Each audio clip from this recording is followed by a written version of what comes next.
இயேசு கிறிஸ்துவின் இனிதான நாமத்தில் இன்றைய ஆவிக்குரிய சிந்தனைக்கு உங்களை அன்புடன் வரவேற்கின்றோம். இப்போதும் ஒரு பாடலுக்கு பின்பு உங்கள் சிந்தையை தெளிவிக்கும் ஆவிக்குரிய செய்தியை கேட்கலாம். என்னை நோக்கி கூப்பிடு என்றே இன்னல் துன்ப நேரத்திலும் கருத்தாய் விசாரித்து என்றும் கனிவோடு என்னை நோக்கிடுமே. கருத்தாய் விசாரித்து என்றும் கனிவோடு என்னை நோக்கிடுமே. திருப்பாதம் நம்பி வந்தேன், கிருபை நிறை இயேசுவே.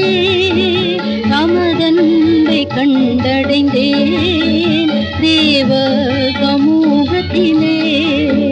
தமதன்பை கண்டடைந்தேன் தேவ சமூகத்திலே. ஆண்டவர் இரட்சகருமாக இயேசுவின் இனிதான நாமத்தினால் உங்களை வாழ்த்துகிறேன். இந்த நாள் நம்முடைய ஆவிக்குரிய சிந்தனைக்காக சங்கீதம் 61:2 நான் வாசிக்கிறேன்.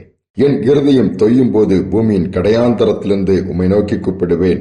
எனக்கு எட்டாத உயரமான கண்மலையில் என்னை கொண்டு போய்விடும். தாவீது அழகாக இந்த சங்கீதத்தை சொல்லியிருக்கிறேன். இருதயம் தொய்யும் பொழுது பூமியின் கடையாந்தரத்திலிருந்து அது உன்னதமான தேவனை நோக்கி நான் கூப்பிடுவேன் சொல்லுகிறார்.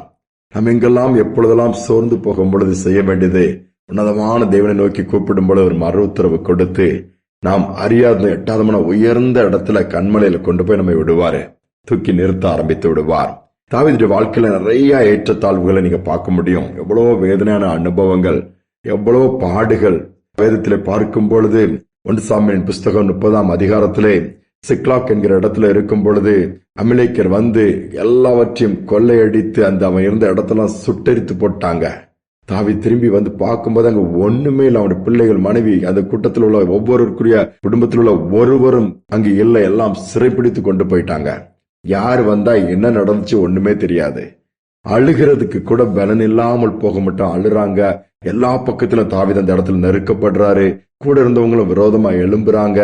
இருதயம் அப்படியே தொய்ந்து போய்விட்டது. மனக்லேசம் என்கிற வார்த்தைகள் பயன்படுத்தப்பட்டிருக்க. எல்லாருக்குமே அப்படிப்பட்ட ஒரு நிலைமை அங்க வந்துருச்சுது. அந்த நேரத்துல கர்த்தருக்குள்ள தாவீது தன்னை திடப்படுத்தி கொண்டு ஆண்டவர்கிட்ட கேட்கிறாரு. ஆண்டவர் உதவி செய்யறாரு. இழந்து போன அத்தனையும் திருப்பி கொடுக்கிறார். அதோடு மட்டுமல்ல, ஒரு நாள் வந்தது, தாவீதை சிங்காசனத்திலே இஸ்ரவேலுக்கு ராஜாவாக உட்கார வைக்கிறார்.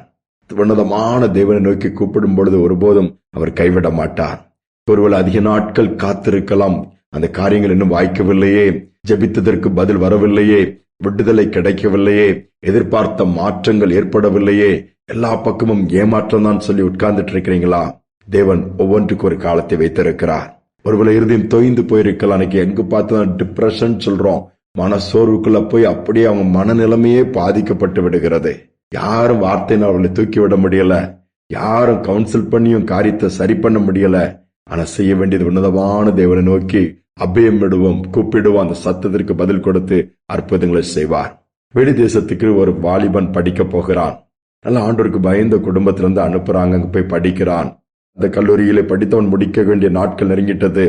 எதிர்பாராத விதமா அந்த கல்லூரியில சில வாலிபர்கள் செய்த தவறான காரியத்திலே இவனுடைய பெயரும் மாட்டிக்கொண்டது. இவன் அந்த தவறு செய்யவே இல்லை. ஆனால் இவன் மேலே பழியை போட்டு இவனுக்கு அங்கு ஆதரவோ ஆறுதலோ உதவி செய்ய யாரும் கிடையாது.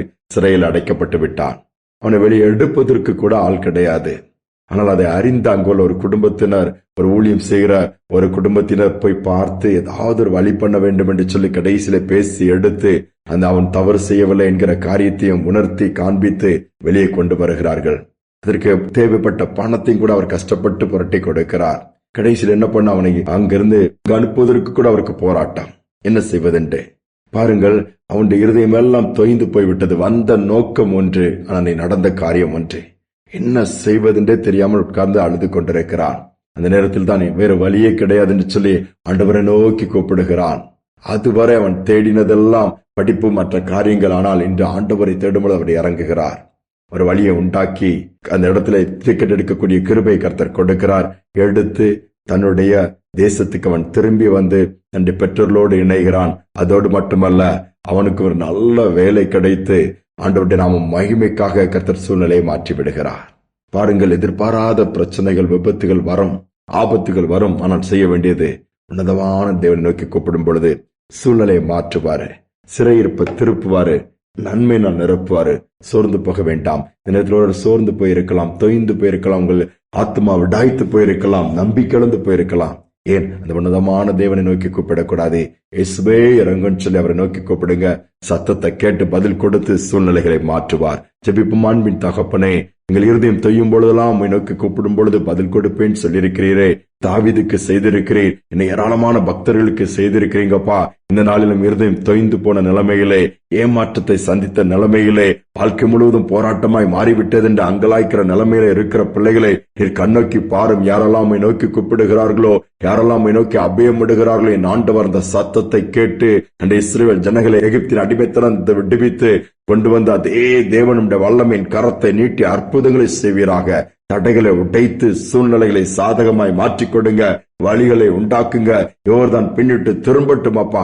நாம மகிமைப்படட்டும். பெரிய காரியங்கள் செய்வதற்காய் ஸ்தோத்திரம், நடத்துவதற்காய் ஸ்தோத்திரம். துதிகனமை ஏற்றுக்கொள்ளும் இயேசுவின் நாமத்தில் பிதாவே, ஆமேன், ஆமேன். இருதயம் தொய்ந்து போய்விட்டால் சோர்ந்து போய்விடாதிருங்கள். தொடர்ந்து உன்னதமான தேவனை நோக்கி கூப்பிடுங்கள். முடிவில்லாத காரியத்திற்கு கர்த்தர் முடிவை கொடுத்து ஒரு வழியை திறந்து ஆச்சரியமாய் நடத்தி உன்னதமான உயரமான கண்மலையில போய் கொண்டு போய் நிறுத்துவார். நம்பிக்கையோடு இந்த நாளை தொடருவோம். மீண்டுமாய் நாளை தினம் சந்திப்போம்.